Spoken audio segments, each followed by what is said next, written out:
Shalom saudara, pada kesempatan ini kita akan belajar firman Tuhan dengan tema merdeka oleh dan di dalam kebenaran. Mari kita berdoa. Mohon Roh Kudus urapi hambamu, Roh hikmat membimbing hambamu yang menyampaikan firman, dan Roh Kudus membimbing setiap kami yang mendengar dan menontonnya. Kami semua dibimbing oleh Roh yang sama. Terima kasih Roh Kudus berbicara kepada kami. Dalam nama Tuhan Yesus kami sudah berdoa. Haleluya. Amin. Merdeka oleh dan di dalam kebenaran. Yohanes 8 ayat 30-36, setelah Yesus mengatakan semuanya itu, banyak orang percaya kepadanya. Maka katanya kepada orang-orang Yahudi yang percaya kepadanya, jikalau kamu tetap dalam firman-Ku, kamu benar-benar adalah murid-Ku, dan kamu akan mengetahui kebenaran, dan kebenaran itu akan memerdekakan kamu. Jawab mereka, kami adalah keturunan Abraham, dan tidak pernah menjadi hamba siapapun. Bagaimana engkau dapat berkata, kamu akan merdeka? Kata Yesus kepada mereka, aku berkata kepadamu, sesungguhnya setiap orang yang berbuat dosa adalah hamba dosa. Dan hamba tidak tetap tinggal dalam rumah, tetapi anak tetap tinggal dalam rumah. Jadi apabila anak itu memerdekakan kamu, kamu pun benar-benar merdeka. Nats ini, saudara, ditujukan kepada orang-orang yang sudah percaya. Lihat ayat 31.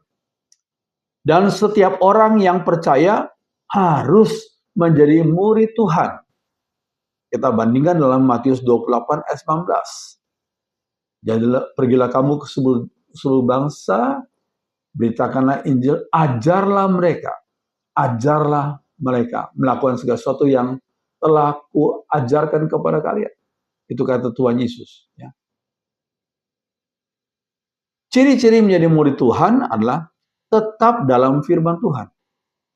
Dalam bahasa Inggris dikatakan continue in my word. Tetap dalam firman Tuhan. Ayat 31. Sebagai hasilnya, kamu akan mengetahui kebenaran, dan kebenaran itu akan memerdekakan kamu. Kalau kita terus belajar firman Tuhan, maka kita akan mengetahui kebenaran, dan kebenaran itu akan memerdekakan kamu. Sejak kecil, setiap kita perlu belajar untuk tahu kebenaran. Kalau kita sudah umur 3 atau 4 tahun, seorang anak biasa mulai masuk TK atau playgroup. Ya. Via sekolah kita belajar kebenaran. Kebenaran macam-macam. Kebenaran ilmu berbagai macam yang diajarkan di sekolah itu. Namun, kita perlu ingat, semua kebenaran itu berasal dari Tuhan. Maka ada satu buku yang terkenal ditulis dalam bahasa Inggris, All truth is God's truth. Semua kebenaran itu dari Tuhan, dari Allah. Apapun kebenaran, asal nggak bohong, asalkan itu kebenaran, itu datangnya dari Allah.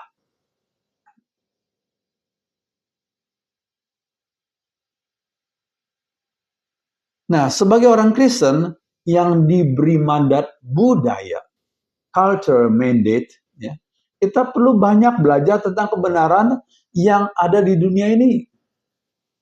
Ya, kita belajar kebenaran matematika, kita belajar kebenaran ilmu berbagai macam pengetahuan yang ada di dunia ini. Semua itu dari Tuhan. Ya. Namun perlu kita ingat, semua kebenaran yang kita belajar di sekolah atau di berbagai tempat itu sementara saja sifatnya. Ya. Kita tidak boleh lupa untuk belajar juga kebenaran yang sifatnya kekal itu. Ya, lihat Matius 5 ayat 18. Tuhan Yesus berkata apa? Karena aku berkata kepadamu, sesungguhnya selama belum lenyap langit dan bumi ini, satu iota atau satu titik pun tidak akan ditiadakan dari hukum Taurat sebelum semuanya terjadi. Ya, kalau kita belajar bahasa Ibrani, kita tahu ada namanya iota, ada penggunaan titik mempunyai makna tertentu. Jadi maksudnya firman Tuhan, Taurat itu tidak akan berlalu. Ya, sesungguhnya selama belum lenyap langit dan bumi ini, satu iota atau satu titik pun tidak akan ditiadakan dari hukum Taurat. sebelum semuanya itu terjadi. Ya, orang yang tidak tahu kebenaran firman Tuhan itu adalah sesat. Lihat Markus 12 ayat 24. Jawab Yesus kepada mereka, kamu sesat. Justru karena kamu tidak mengerti kitab suci maupun kuasa Allah. Jadi orang yang nggak mengerti kitab suci itu disebut sesat oleh Tuhan. Ini adalah tanggung jawab kita untuk tahu kebenaran.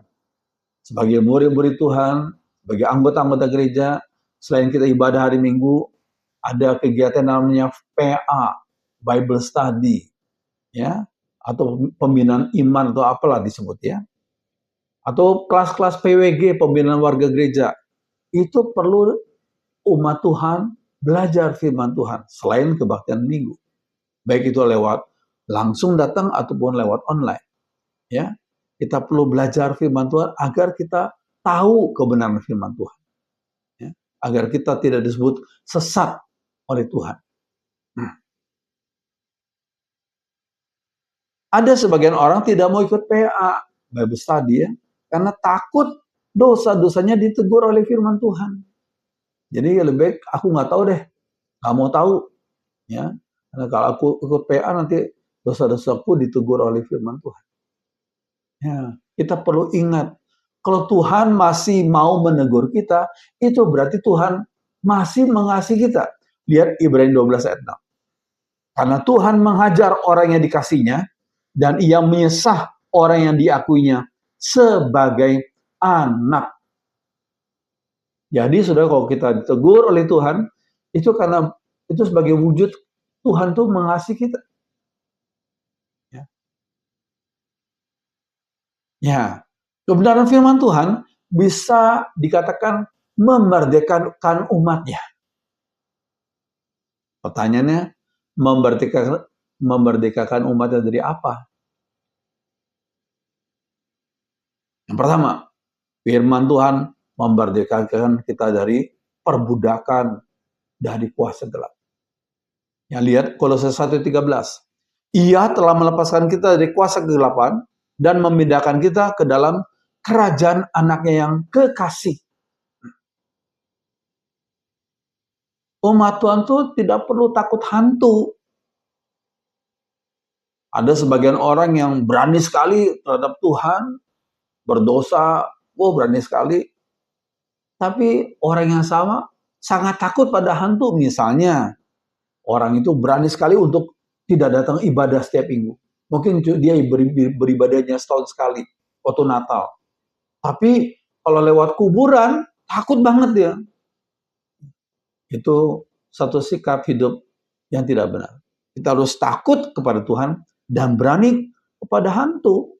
Kita kalau bertemu hantu, bertemu kuasa gelap, kita tolak, kita usir dalam nama Tuhan Yesus yang mempunyai kuasa yang luar biasa itu. Pada waktu Rasul Paulus melakukan perjalanan PI-nya ke Asia Kecil, ia melihat bangsa-bangsa di situ hidup di bawah tekanan roh dunia, di bawah tekanan tradisi nenek moyang, dan mereka memelihara hari atau bulan dan tahun-tahun tertentu. Ya, lihat peta yang saya sediakan bagi saudara. Ya, Galatia 4 ayat 9 sampai 11 dikatakan, tapi sekarang kalian mengenal Allah, atau lebih tepat lagi Allah mengenal kalian. Nah, mengapa kalian mau kembali lagi kepada roh-roh dunia ini yang lemah dan miskin?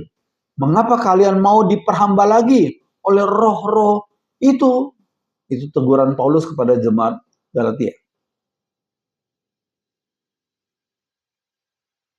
Kalian merayakan hari-hari tertentu, bulan-bulan tertentu, dan tahun-tahun tertentu. Saya khawatir, kata Paulus. Jangan-jangan jeripayah saya untuk kalian sia-sia saja. Saya kutip dalam terjemahan sehari-hari. Sebagian umat Tuhan membuka pintu atau jendela hidupnya. Karena mereka percaya pada kuasa gelap dan percaya kepada tahayul-tahayul. Itu kalau kita percaya pada tahyul, percaya pada kuasa gelap, itu sama dengan kita membuka pintu atau jendela dalam hidup kita sehingga roh jahat bisa masuk, merusak dan mengganggu kita. Nah, lihat nih gambar ini. Ada sebagian orang kalau bangun rumah harus potong kepala kerbau dulu. Ya. Pertanyaan kita bagi orang Kristen, apakah masih perlu upacara-upacara seperti itu? Ya. Ini satu contoh yang kami alami sekian tahun yang lalu, 20 tahun lebih yang lalu, hampir 30 tahun, waktu kami membangun, puji Tuhan, satu gereja di Semarang, sudah lihat gambarnya ini, di Jalan Pemuda ya. Itu waktu kami mau naik, itu namanya, mau naik bagian atas ya. Lalu tukang-tukang itu berkata, Pak, kami harus melakukan selamatan dulu supaya kami bisa aman. Ya. Wah, kita bagaimana melakukan? Oke, begitu, ya kita tentukan harinya ya. Kita mengadakan selamatannya. Caranya gimana? Kita kumpulkan tukang-tukang waktu pagi itu ya. Kita kumpul, setelah kumpul saya berkata kepada mereka, ayo kita selamatan ya. Tapi kalau kami orang Kristen, kami melakukan dengan cara kami. Ya, kita berdoa dalam nama Tuhan Yesus, mengusir roh jahat yang mau mengganggu, supaya kerjaan ini bisa selesai dengan baik. Tuhan lindungi para tukang yang bekerja dan semuanya. Ya, semuanya Tuhan cukupi. Dan setelah selesai semua, tukang-tukang diberikan makanan nasi kotak. Dah, selesai. Itulah selamatan bagi orang Kristen, gampang ya. Dan untuk itu kita terus membangun. Ya. Puji Tuhan seperti yang saudara lihat dalam gambar ini. Ya, ya. Lalu ada lagi, sekian tahun yang sebelumnya, kami diberi kesempatan untuk membangun satu gereja di Jakarta, di Taman Tanah Abang 3 nomor 2. Wah, itu tanahnya 1.300 meter lebih. Untuk gereja bagus ya. Tempatnya gak strategis. Ya, lokasi yang bagus. Cuma tanah itu nggak ada yang mau beli. Orang-orang bank-bank nggak mau beli. Karena apa? Depannya besar, belakangnya nggak ada separuh. Nggak ada separuh lebar daripada bagian depan. Jadi orang-orang bank nggak mau beli. Karena disebutnya nggak membawa hoki, nggak membawa rezeki. Ya. Depannya besar, belakangnya kecil. Kalau dibalik, depannya kecil, belakangnya besar, itu hoki. Seperti ngantong gitu ya. Oh saudara, tapi kita puji Tuhan gereja beli. Ya, puji Tuhan bisa dapat harga murah karena nggak laku. Ya, sekian tahun mereka tunggu nggak laku. Kita beli, puji Tuhan, kita bisa bangun seperti yang sudah lihat itu. Ya. Jadi saudara sekalian, feng shui yang seperti yang dipercaya oleh sebagian orang, itu bagi kita umat Tuhan, semua tempat, apapun bentuknya, kita mohon Tuhan Yesus menyucikan dengan kuasa darahnya, ya, kuasanya yang kudus, dan Tuhan Yesus mengusir roh jahat yang mau mengganggu. Ya. Ya, ada sebagian orang yang masih percaya pada hari-hari baik, dan masalahnya ada sebagian umat Tuhan yang masih percaya hari-hari baik. Hari apa? Hari Kamis apa? Atau hari Jumat apa? Itu kurang baik. Ya. Kita sebagai orang Tuhan, orang yang percaya pada Tuhan, semua hari baik sejauh hari itu adalah sesuai dengan kondisi kita. Kalau kita lagi sakit, ya kurang baik. Kalau kita lagi sehat, kita bisa semua kumpul, itu baik. Ya. Semua hari baik, kita mohon Tuhan Yesus dengan kuasanya menyucikan hari itu. Ya, ada sebagian orang yang memperhatikan kalau pernikahan suami dan laki-laki dan perempuan tuh, wah beda usianya berapa? Itu kalau 4 tahun itu bagus, seperti kaki meja tuh 4 ya. Tapi kalau beda usia cuma setahun, itu kurang bagus.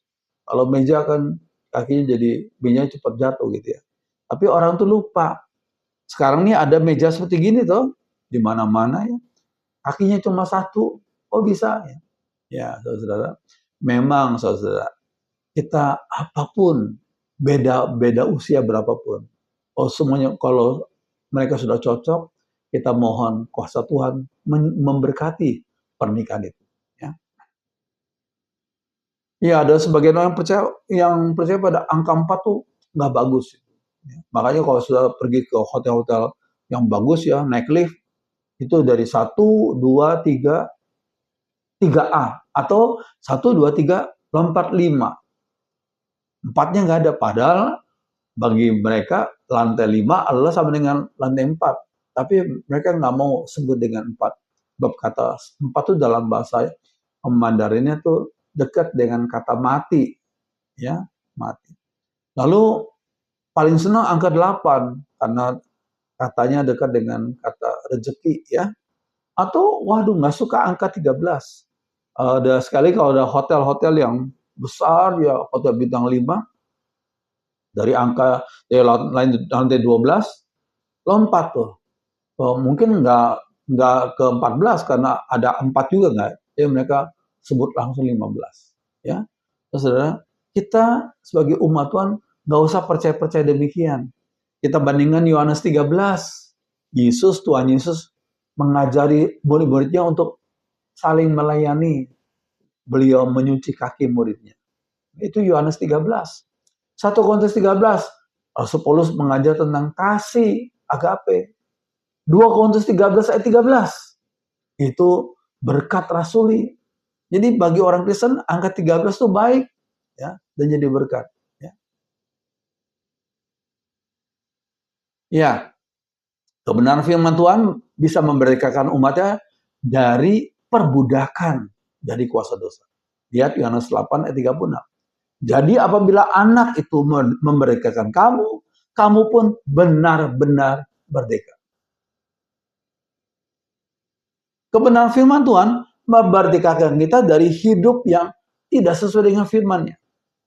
Memerdekakan kita dari hidup yang berdosa dan dari kebiasaan hidup yang tidak baik. Itulah salah satu fungsi daripada firman Tuhan. Memerdekakan kita untuk memuliakan Tuhan. Kemerdekaan itu sangat dinamakan oleh semua bangsa dan setiap orang. Mengapa? Karena manusia tidak mau diperbudak oleh siapapun. Manusia ingin bebas. Semua kita ingin bebas.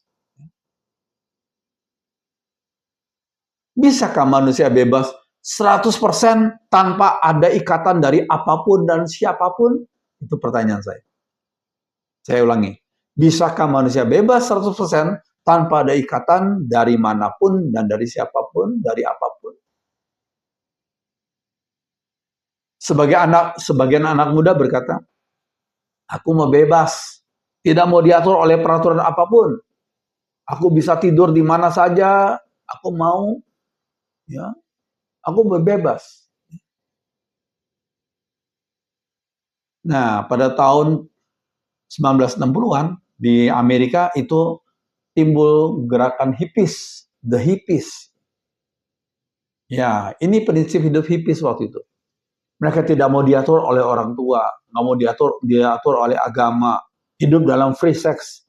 Mereka mau berpakaian dan berdandan semaunya sendiri. Itu gaya hidup hippies tahun 1960-an. Secara tidak sadar, mereka telah hidup di bawah kendali nafsu dan kebiasaan buruk mereka sendiri. Ya, secara tidak sadar. Walaupun mereka berkata dari mulutnya, oh, sekarang kami bebas. Tapi tanpa mereka sadari. Mereka sedang hidup di bawah kendali nafsu dan kebiasaan buruknya sendiri. Orang lain berkata, aku tidak mau diharuskan untuk bekerja atau studi. Aku mau hidup seturut dengan kemauanku saja. Aku mau enjoy the life. Aku mau menikmati hidup ini. Tanpa disadarinya, orang tersebut sedang berada di bawah perbudakan kemalasannya sendiri. Sebaliknya ada juga orang yang berkata, aku mau kerja keras, aku tidak mau diganggu untuk beribadah, aku mau bersantai dengan keluarga. Ya, tanpa disadarinya, orang itu sedang berada di bawah perbudakan pekerjaan dan cita-citanya sendiri atau ambisinya sendiri.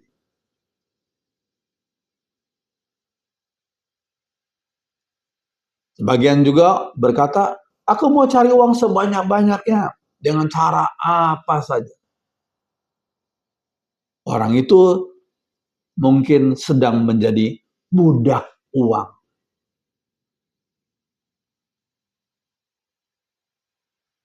Anehnya, jika seseorang sudah terbiasa dengan kebiasaan yang tidak baik itu, biasanya sulit baginya untuk lepas dari kebiasaan itu. Kenapa? Karena orang itu sedang atau sudah diperbudak oleh hal-hal tadi. Pada umumnya orang mendefinisikan kebebasan sebagai aku bisa melakukan apa saja yang aku mau. Itu banyak orang mempunyai definisi kebebasan seperti itu. Kebebasan artinya aku bisa melakukan apa saja yang aku mau. Cuma masalahnya kemauanku seringkali membawaku ke dalam dosa. Itu masalahnya.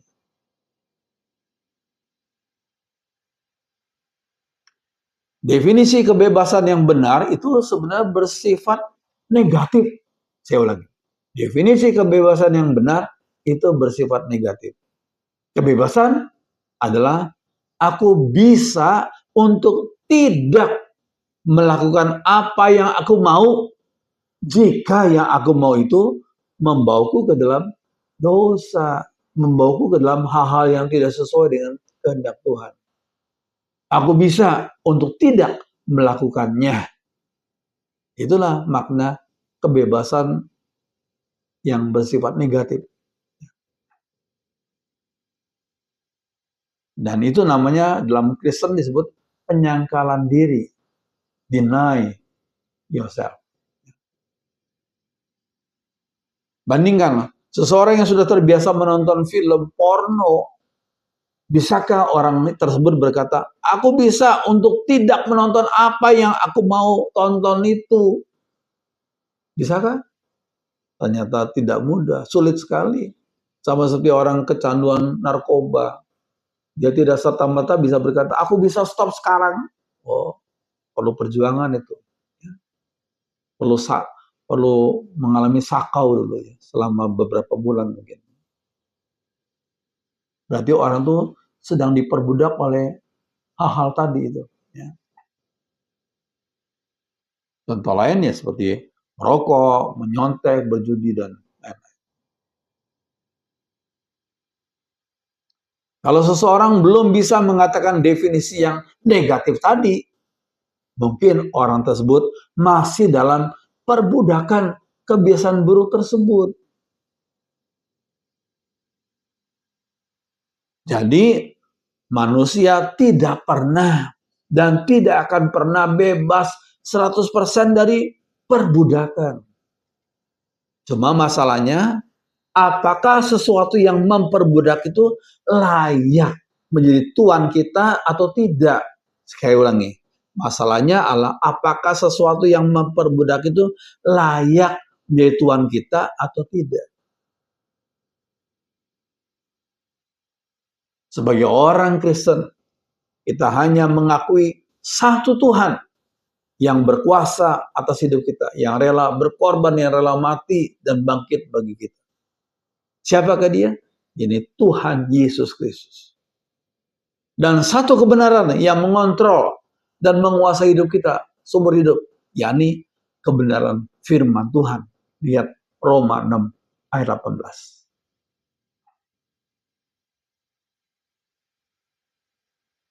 Orang yang sejak lahir hidup di negara yang merdeka, tidak dijajah oleh negara lain, mungkin rakyatnya tanpa disadari sebagai sedang hidup dalam penjajahan gaya hidup yang terlalu bebas, yang bisa menghancurkan masyarakatnya sendiri karena hidup mereka terlalu bebas. Sekian tahun yang lalu pernah diadakan suatu survei di suatu negara maju, saya tidak perlu sebutkan negara itu ya, satu negara maju.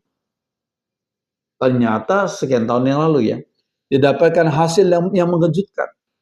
Setiap 100.000 orang yang dipenjara 543 orang. Waduh, mengagetkan ya. Setiap 100.000 orang yang dipenjara 543 orang. Inilah fakta manusia yang berdosa. Semakin maju teknologinya, makin canggih juga tingkat kriminalitas.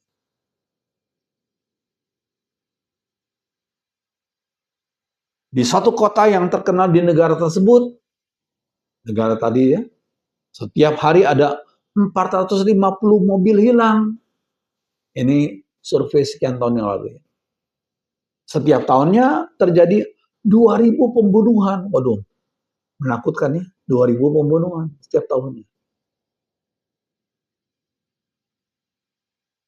Di negara yang maju tersebut, jumlah penduduk yang memiliki senjata api sekitar 20% lebih.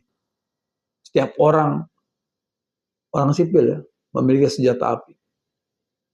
Dari 20% lebih itu, jika 1% saja dari jumlah 20% itu sedang terganggu kejiwaannya, betapa mengerikannya hidup dalam masyarakat seperti itu. Nah, ini ada seorang bernama Oswald Spengler. Dia menulis buku klasik yang disebut The Decline of the West. Keruntuhan dunia barat gitu ya.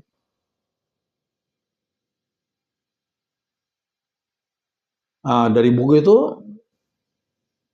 satu kesimpulannya, kebebasan hak asasi yang mereka tuntut ternyata sedang membawa mereka ke dalam perbudakan nafsu dan menjadi ancaman besar bagi masyarakat mereka sendiri. Mereka menuntut kebebasan hak asasi yang mereka tuntut.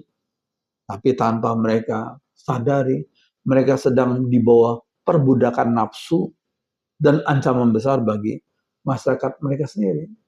Karena kebebasan itu akhirnya juga melanggar hal-hal lainnya, moral, ya, dan lain-lain.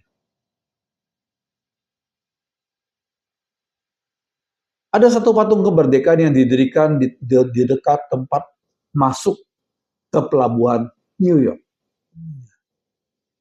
Di Pulau Bedlu yang terletak di depan muara sungai Hudson. Berdiri satu patung kemerdekaan yang disebut Liberty Statue. Ya, seperti gambar ini. Yang dipahat oleh seorang ahli patung. Pada waktu itu, ahli patung itu bernama Bartholdi. Patung Dewi Kemerdekaan itu menggambarkan seorang perempuan yang memegang obor yang menyala. Seperti yang saudara lihat.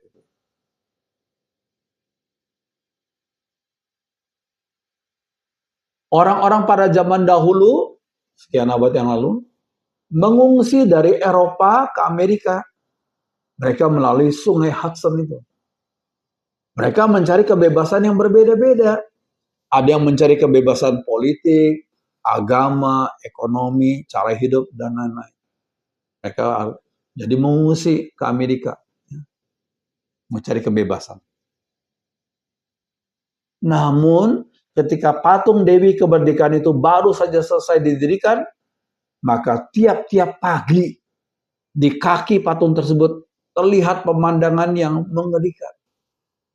Ada ribuan burung karena tertarik pada sinar obor yang menyala itu, mereka terbentur mati pada kaki patung itu. Ya. Pemandangan itu mengingatkan kita akan bahaya yang menimpa manusia jika mereka datang pada Dewi Kemerdekaan yang diciptakan manusia sendiri.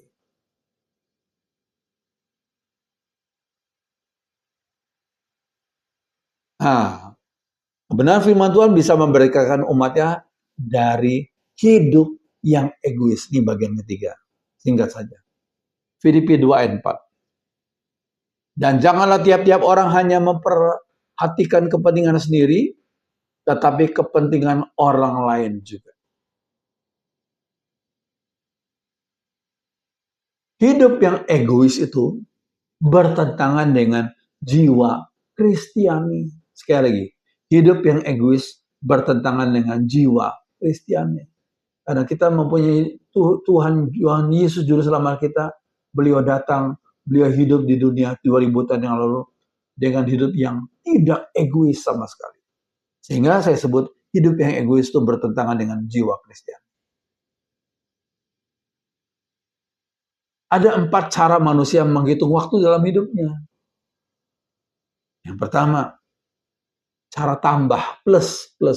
Ini cara hitung waktu dari anak kecil.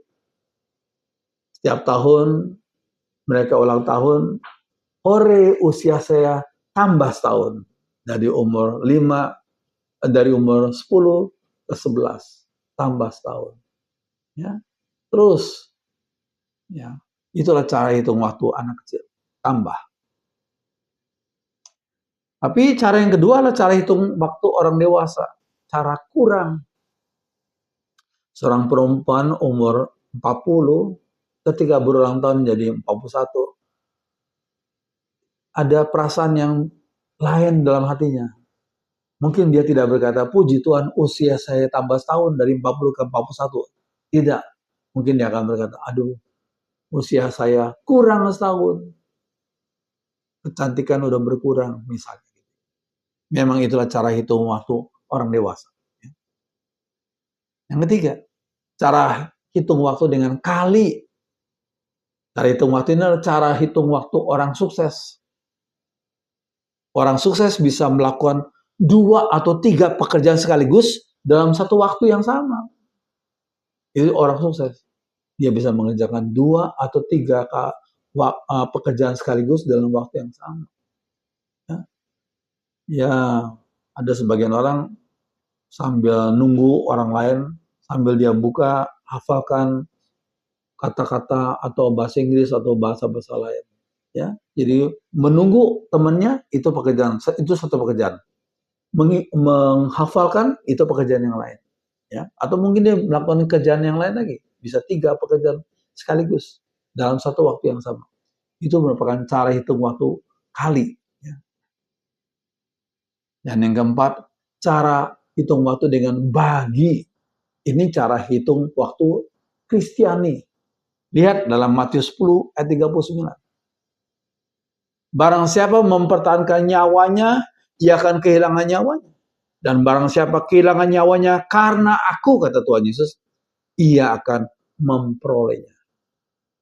Murid-murid Tuhan rela membagi-bagikan hidupnya, membagi-bagikan talentanya untuk kepentingan banyak orang di dunia ini. Biarlah firman Tuhan jadi berkat bagi kita. Ada satu lagu yang bagus. Bagai tanah liat siap dibentuk, demikian hidupku di tanganmu. Dengan urapan kuasa rohmu, ku dibaharui selalu. Jadikan ku alat dalam rumahmu. Inilah hidupku di tanganmu. Bentuklah seturut kehendakmu. Pakailah sesuai rencanamu.